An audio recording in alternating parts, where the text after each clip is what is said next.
Hey, just kind of want to do a quick little demo on your upgraded Sabertrio Mirah.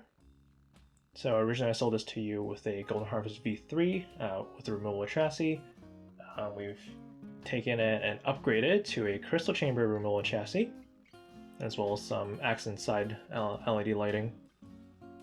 So in terms of the exterior of the hilt, it's pretty much the same. The only difference here is that I've swapped the silver dome tactile switch with a kind of embedded tactile switch in the chassis piece itself, and it's got a printed plunger on top. So it's quite a bit more durable, and it's also a lot more clicky compared to the other one.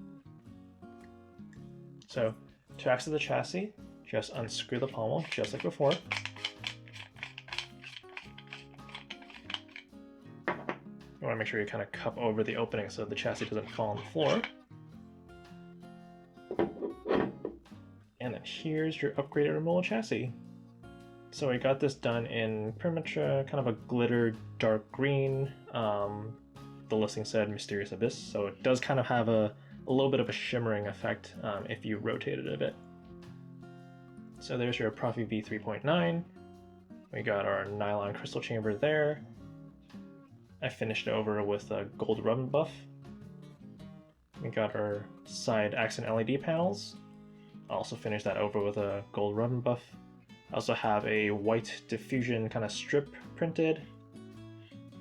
That way it helps diffuse the accent LED strip, so it doesn't obviously show up as like individual LEDs, even though you can kind of still see some corn cobbing. But this helps to diffuse it a little bit. So here we have two tactile switches, one there, and one there. So these are just extra duplicate switches, that way you can kind of operate the chassis without it needing to be in the saber itself. So to the left is the main switch, and to the right is the auxiliary switch.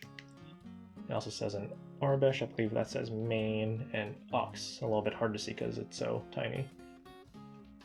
Up here we have our 7-rail chassis connector to interface with the rest of the hilts. We got our 18650 battery here. So I just have one of my own personal test batteries in there right now. So the battery cradle's in there. We got the negative side here, which has a little lip there. This helps to hold the battery in a little bit tighter. And then the relatively flatter side over there for the positive.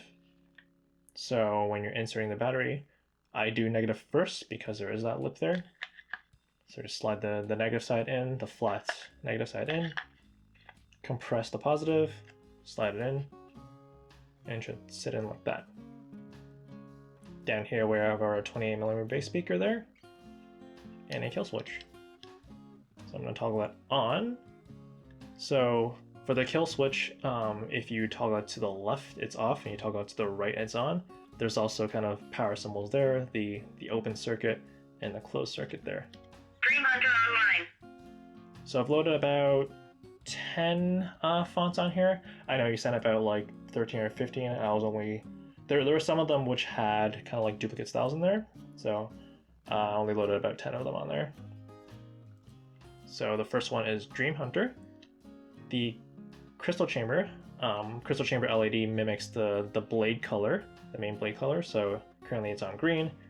The accent side LED strip lighting over here and over here. These ones currently display the battery level, so my battery is probably at about like 60% right now. It's got a little pulsing effect. You can also use these buttons to kind of change through the sound fonts. So currently it's on Dream Hunter. Protoss. It's on Protoss. I believe that's the runner-up sound font. For the only power source capable of generating 1.21 gigawatt. Hondo. This is the crocodile. That's the one we kind of want to demo. That looks like the Star Saber. I'm just going to cycle through all of them and then go back onto the croc sound font. Leelar core. Done. And the grand prize winner. Dream Hunter. Protoss. And I need a nuclear reaction to generate. Hondo Onaka. This is the crocodile.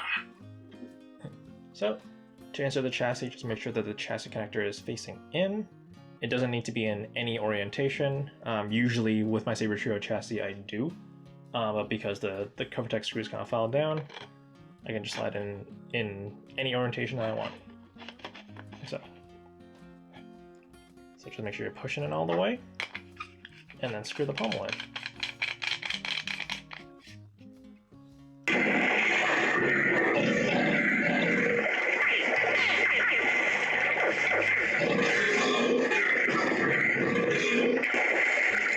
Holy smokes. So let's put a blade in here. So I do have my own NeoPixel connector installed on here.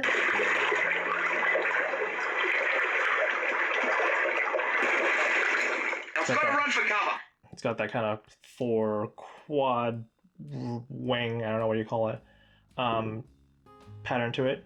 It also has blade detection. So when you insert the blade, it plays the blade insertion sound, and then when you remove it, it plays the blade removal. So I'm just gonna try to seat the blade in as far as I can, using one hand, and then tightening the retention screw. So I also have swinging mission enabled. So it's kind of a water blade.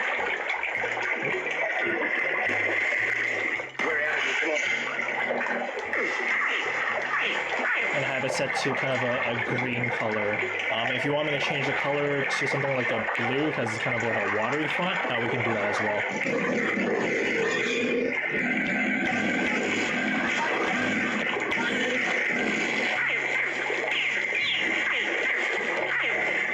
It's very loud and clear on this layer.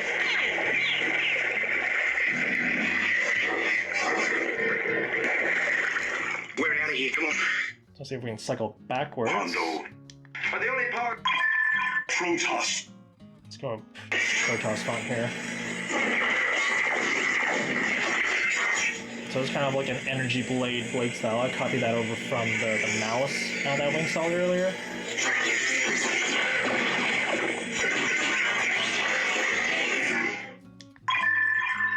Protoss. Dream Hunter. Let's go to the Dream Hunter.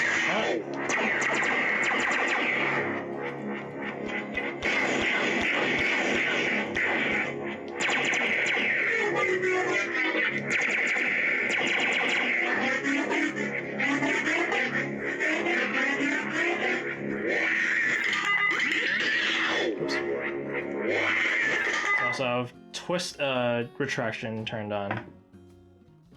So there you have it. There's your upgraded Sabertrio Mirah. If you have any questions, please feel free to let me know. And thank you so much for letting me work on this hilt again. It's kind of exciting to revisit this. And with an upgraded chassis, upgrading to Proffie, crystal chamber, pretty much all the works on this thing, I think this hilt kind of deserves an install like that. And so, as always, thank you so much for giving me this opportunity, and may the Force be with you.